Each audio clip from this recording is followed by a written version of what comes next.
Today is December 2nd, 2011. I am Dustin Roy, and I'm interviewing Alan Roy about his military service for the West Virginia Veterans Legacy Project. Could you just tell us a little bit about yourself, your name and rank, and the service you enlisted into? I enlisted in the Army, and my rank was Specialist 4th Class, and yes, And Alan Roy. Alan Roy. Okay. Where were you born and raised? Where did you have your childhood at? In Elkins, West Virginia. Was it a normal childhood, would you say? It was a good childhood, yeah. What about time did you grow up? What was the time frame? You would say we're little, like late 40s? In the 40s and 50s. Okay. Where did you go to high school at? I went to high school at Elkins High School. Okay. Well, is there anything maybe in your childhood that maybe led you to join the military, like an event or just? I think there was some influence from especially from a couple Marines that had returned from Vietnam when I was returned from Korea when I was about 12 years old. I think it was a great influence on me. Plus, I was around a lot of Second World War veterans and Korean veterans. Did you feel during your time? Did you feel when you came of age to enlist? Did you feel the need to enlist? I felt it was an obligation, and of course, like I say, I grew up in that period of Second World War and Korean veterans, which that was an influence also. And at that time, I think it probably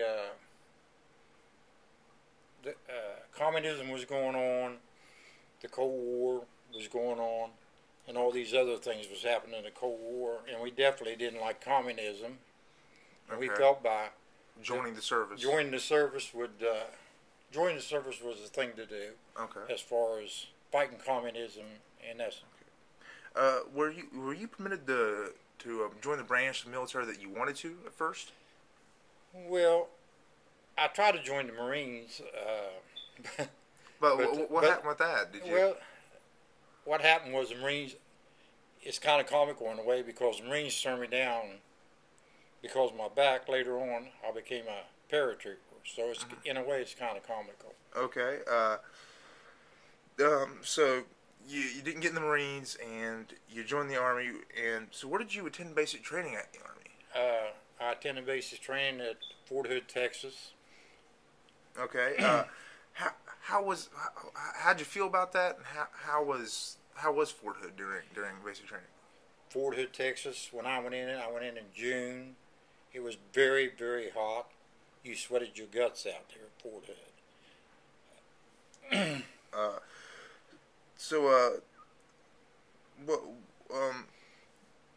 What did you feel about, say, officers serving at your time? What was your opinion on the officers above you that commanded you? Well, I felt that the officers was more detached from us as recruits. That we was more in contact with the NCOs. Okay.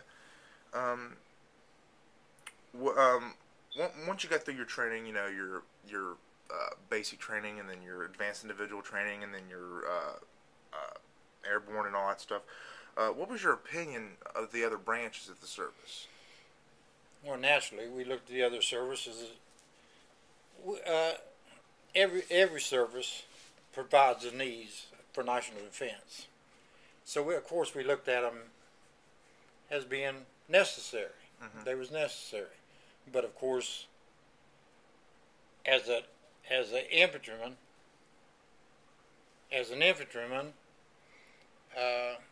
you always look at yourself as being just a little bit higher. Yeah, I understand. So what was your job? Your job was. My job was when I left advanced infantry, I went to Fort Bragg, and near Fort Bragg, I went into the weapons platoon. There, I was assigned to a 81 millimeter motor crew, I started out as being an ammo bearer. Okay, and then did you advance past ammo? Later on, I became a radio operator to an FO, which I thought an awful lot of him. It was Sergeant Short. And Sergeant Short, he showed me a lot of things concerning being an FO. Okay. What are the duties of an FO? He's a I mean, like, what were the duties? Like, say if you were an FO, what would be your duties? Say you'd have to perform. You're a forward observer, and you're observing. You find the highest point you can find to observe that terrain as far as the enemy is concerned. Mm-hmm. It might be you might have overlays of crossroads. Okay. You might have intersection overlays. Okay. And if you see troop movement of any kind, enemy troop movement, then of course you call back to the guns and fire on it. That's cool. And you bracket the fire as it comes in. How did you feel about your job? Did you feel it was important? Did you feel there was meaning behind it? You know, or did you basically enjoy it? Yes, I enjoyed my job. Yeah. Okay, that's okay. So were you ever stationed anywhere outside the country? I spent about probably around a year in that ballpark at Fort Bragg, North Carolina. Okay. Which really I was very proud of. Uh-huh. I was the 82nd Airborne Division. I was proud to have been a member of it. Uh-huh. Really, I thought I'd spend most of my time there, but later on, about when I got comfortable, you might say, then they started sending soldiers to Germany, and they started sending some to Korea. I was hoping really to be sent to Germany, but unfortunately, as I look back, I was one chosen for Korea. Okay. So when you got to Korea, were you doing your mortarman job, or were you doing a different type of job? It was a different type of situation. Korea, even I guess to some degree, even maybe today, Mm-hmm. Korea was a complex peninsula to explain sometimes. You had North Korean infiltration.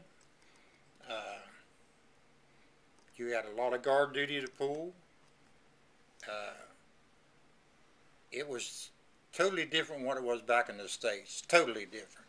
At that time, Korea was probably ranked as it was a third world country. You had grass hooches all over the place. Mm-hmm. Korea was not the modern city that we see today. Okay. It was, what was the weather and climate like, would you say, in Korea?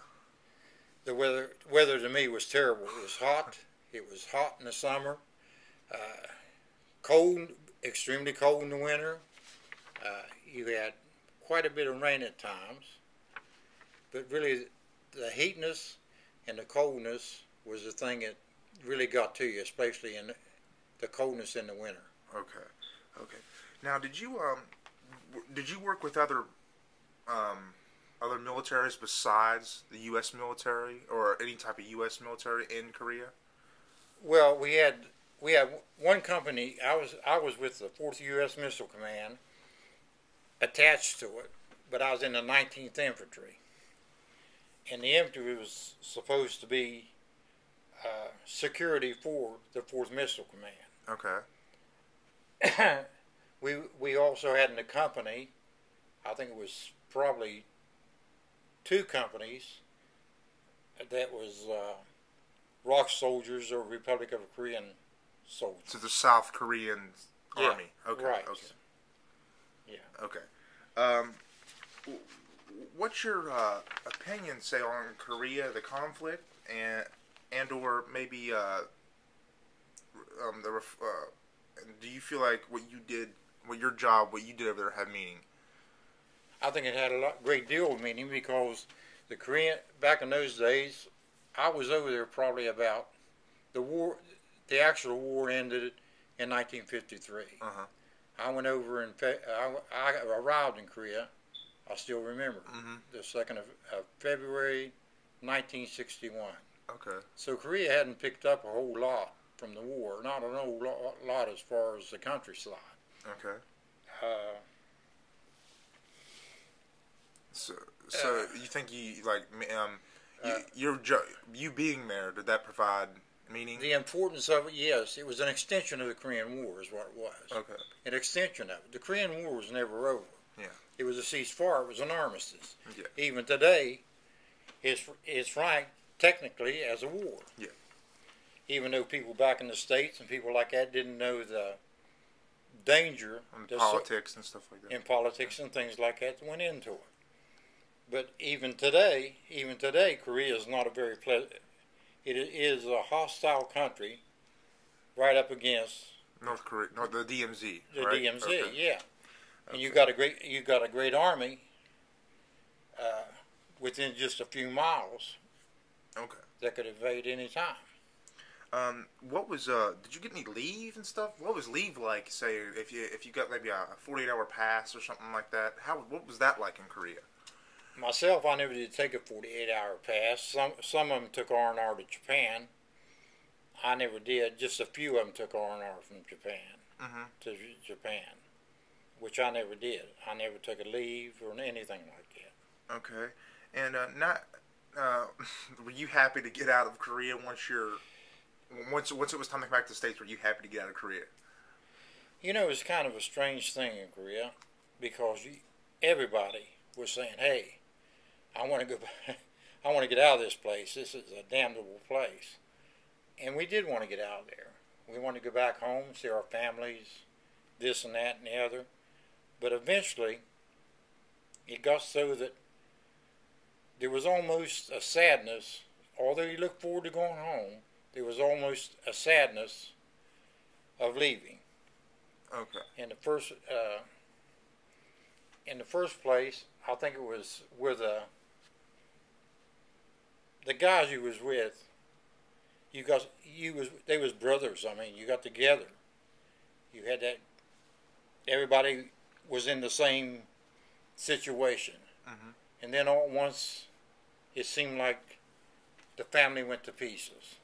So there was a sadness there of losing the friendships and everything, friendships and things that you had established with your buddies and things like that. And even today, I still miss them. Okay. What was it like when you left the military? What was that like? When I left the military, it was probably a bigger adjustment for me than going in the military, because one minute you're right up. I was stationed at Camp Casey with the 4th U.S. Missile Command. It was a task force, and one minute you're up there, right on, practically on the DMZ. It's about 11 miles, I think, from the DMZ. But we was all the time going out and everything close to the DMZ and all. And coming home, Korea always kind of look. I always kind of looked at Korea at that time as being the Old West. Yeah. It was sort of like the Old West in a way. And then when you come home, you just stuck right in. You were supposed to be that nice, civilized person who just fitted right into society. And being in South Korea at that time was a wild place to be, especially north of Seoul. And So it was challenging. Is that what you're saying? Challenging to re-enter society once you left. it was very challenging. And okay. Would you have done anything different? I think probably before I was extended in Korea. By the way, I was extended in Korea. I was supposed to be over there a year and was extended 6 months. But before I was extended, I planned on coming back to the States in the 101st Airborne Division. Okay. But the extension, my drop date came. In other words, it came pretty much while I was over there. So I never had no time to spend when I got back in the States, so I was discharged in Oakland, California. Would you would have stayed in the military longer, knowing the impact of leaving the military and going back to society? You think I would have stayed? I would have rather stayed in the military than I'd have rather stayed in the military because I think I was more suited, I was more used to the military than what I was ever suited for civilian life. Okay. Would you maybe would have made a career of it? Yes. Mm-hmm. You'd have made a career if you would have stayed with Yes. it. Okay. Would you give any advice to somebody that's currently serving or considering wanting to serve? Would you give them any advice from your experiences? Well, for the ones who are entering, you mean? Well, you got ones that are in, and then you have ones that are maybe contemplating or considering whether to join the service. Well, I have the utmost pride for the Afghanistan troops and those who fought in Iraq, and I'm sure they have went through all kinds of hell. And I think that, I don't know whether they have it now. I wish they would have had it back when I was in. Some place where you could go before returning to the States, where you could get adjusted more to being a civilian. So your advice would be they may have that. You're going to have trouble probably coming from the military to civilian life. Okay. It's a transition that's very difficult. It was for me anyway. Okay. Well, is there anything you'd like to add? Just anything, that maybe you want to tell the viewers or tell anybody the importance of your military experience or anything at all? First off, I was just one little soldier in Korea, South Korea, which I'm very proud of. For the simple reason I can look at South Korea today, and it's a modernized country. Where when I was over there, it didn't seem like it would ever be modernized. From the Korean War, where it was tore up and everything. And I am so proud to have been a part of South Korea and what it is today. Okay.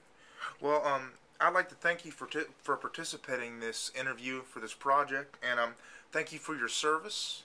And let me shake your hand, and have a nice day. And thank you.